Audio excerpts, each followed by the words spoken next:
Hey, what's going on, guys? On this channel, we talk a lot about budgeting and investing. And when it comes to investing, a lot of times you have to use either your personal or business credit. And when it comes to credit, you want to have a good credit score so that you are able to get better interest rates, your higher loans. You're just all around seen as a good borrower. So in this video, we're going to talk about what consists or what makes up a credit score and how to have a really, really good credit score. Yeah, and it's a super important thing right now. I mean, everyone knows interest rates are crazy right now. So if you have a better credit score, it can kind of lessen the absurdity of some of these rates right now. And I have a pretty cool story of how a good credit score can be a huge advantage. I'll tell you at the end of this video, so stay tuned to the end. Let's go ahead and get into it. Intro. Stop wasting money on that dumb shit and instead put it in investment. I know it's tempting. You'll spend it and be broke again. Number 1. So when it comes to your credit score, the thing that makes up the credit score the most, the highest percentage, has the most weight, is your payment history. So that makes up about 35% of your credit score when it's calculated. And that makes sense. It's the simplest factor to see if you look back, as long as you've had credit, how many times have you missed a payment? If you haven't ever missed a payment, just off that one factor, there's a good chance we can deem, depending on how long your credit is, that you're a pretty good borrower. Yeah. So that's why it has the most weight. This is just kind of your payment reputation. You know, can they expect you to pay on time? Have you been doing it in the past? This is kind of like the immediate thing that you see in like a job interview. Like, how has this person been performing? Are they on time? Yada, yada. It's one of the first things, you know, most people look at, and it's the same for your credit. So this has the most weight. You know, it's just your kind of receipts of when and how well you've been paying your credit card off. I've never heard it called a payment reputation, but I like that a lot. Number 2.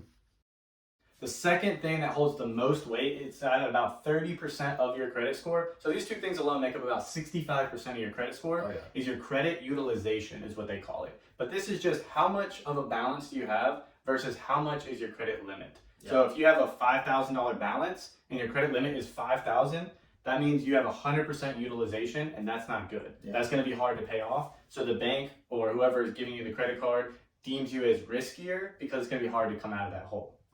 If you're maxing out credit cards, obviously that's not a good look, you know, because then people are looking at it when you're applying for more credit or you're applying for a loan or something. You're like, this person can't afford what they already have. Why would we give them anything in excess? So they're automatically going to look at that. It can be an immediate disqualifier. So if your utilization is super high, you're going to want to either pay some of that off, or if you're kind of stuck in a little situation, maybe you can increase your credit limit to where your utilization rate is down. That's another approach. Obviously, you're going to need, you know, a good credit history and stuff with that to get a higher limit and everything. But that's just a way to also further improve your utilization. Let's say you have a good credit history right now, and you just haven't visited or talked about your credit card limits and everything with your bank.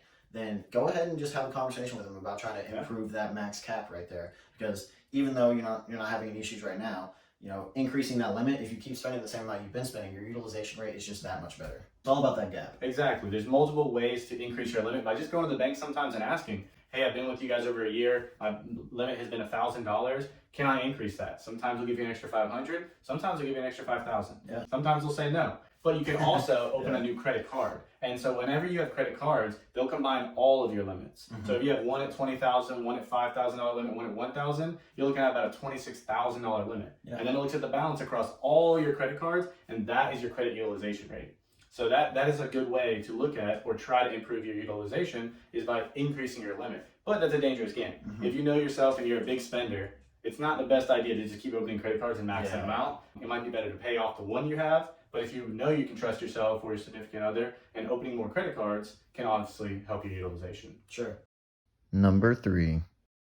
So your next biggest contributing factor is going to be the length of credit. So the length of credit, where your credit history is going to factor in about 15% to what your credit score is. Obviously, how much history you kind of have with like a company, for example, you have a higher kind of status in that company. Same for credit. The longer you've been with them, the longer you've had this history, the better rates and stuff you can get. Like if you just met someone and they offer or ask you for $100, you're like, why would I ever give you $100? I just met you. But if like you're long time, you know, best friends, like, hey, I need $100 for this, you know, you have that history, it's well established, you're more likely to give that person money.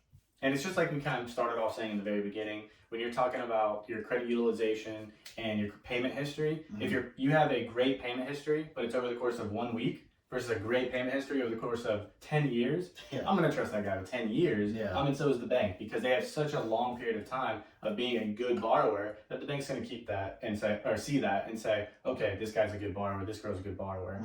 We can loan them more money or increase their limit. Yeah. Number 4. So the fourth category that makes up your credit score is types of credit. So the bank not only wants to see a good credit history, but they also want to see that you can juggle multiple different kinds of credit. So again, if you're really good at one thing in your job, they can really trust you on that one thing. But if it comes to another type of project, they more than likely won't give it to you because they don't know, you don't have that history, you don't have that proof to show, hey, I can do this too. So for example, a credit card has a revolving credit. Just meaning you can constantly use it over and over again, and that's what you would consider revolving credit, and they want to see credit cards on your history. Yeah. But they also want to see like a car loan, like an installment. So there's a set amount and you slowly pay it down until there's no balance left. They want to see those as well, just showing that you can juggle a mixed match of different types of loans. That only makes up about 10% of your credit score. However, 10% can be a big deal, especially when you're trying to grade. True. Especially when you're trying to hit the max credit score you possibly can. That's a big deal. Yeah. 5. And this isn't to say that you should apply for all these different types of credit at once, because that takes us into the next factor that also carries about a 10% weight, is your new credit accumulation or credit inquiries. So if someone sees that you're, having your credit pulled for all these different things, like let's say a mortgage, a new credit card, a new car payment, it's going to make a lot of people panic. Like, why is this guy doing all this? They don't want to see you spread too thin without that history of being able to handle that kind of thing. Exactly. So if they see you, oh, this guy's kind of all over the place, it makes them nervous, and you're much less likely to get a good rate. Your first thing that you might kind of inquiry about, you might get quoted at a decent rate, but your next one's like, okay, he's also going to be doing this, so that's going to be pulling him this way, and this is going to be pulling him that way. They don't want to see that necessarily. You need to have this kind of spread out, or at least have a good history of you having done that and having been able to handle that. So now, what is a good credit score? First of all, credit scores range from about 300 to about 850. Those are the minimum and maximum. Typically, a good credit score is about a 670 to a 740. That's what you consider good. If you're above a 740 to an 800 or to 799, you're looking at very good. Most people are going to give you the top end. Yeah. And if you're at 800 to 850, that's considered excellent credit. And typically you'll get a few bonuses here and there. They'll give you not only a better interest rate, but they'll give you more benefits on top of that. And that's what my story has to do with at the end. Yeah. Most people aren't going to assume that people have this excellent or exceptional credit over 800. So, you tell them what your credit score is, they'll probably still quote you at what this very good rate is, because they'd have to kind of check you to see that you have an exceptional thing. If you do, obviously, like Ryan said, you get all these benefits and everything. Yeah. So it just shows you how important this is in such a range. There are unfortunately a number of people who I know have bad credit scores, and if you have a history of bad credit, it's really difficult to get out of that. So starting early on, building your credit and building it properly is a very important thing. Yeah, and the last thing that's kind of a catch-22 with credit is the banks are trying to see how good you are at handling a lot of debt or a lot of money. So avoiding credit cards and avoiding debt is also not good for a credit score. So if you were to open one credit card when you were really young, you had a $1,000 balance or limit, and you never used it, your credit score is also not going to be good. Yeah. So they want to see you over time reapply for new accounts, new credit cards. Over time, they want to see you paying off balances. So they don't want you to have a high balance, but they also don't want you to have absolutely no balance ever. They want you to use it to show you can handle it. You're not avoiding it at all costs. Yeah. So it's kind of a catch-22. You do have to use credit. You do have to have loans to have a good credit score. Not to be successful, to have a good credit score. That's a big misunderstanding. A lot of people have, well, I'll just avoid the credit cards or avoid debt, but you will still have a terrible bad I'm going to use all cash, and cash is king in people's minds. Like, oh, if I can handle all this stuff with cash, surely, a mortgage lender is going to be like, oh, he, handles his finances so well. They don't have any history. They don't have anything to really look at to be able to be like, yeah, we can trust this guy with their money. Exactly.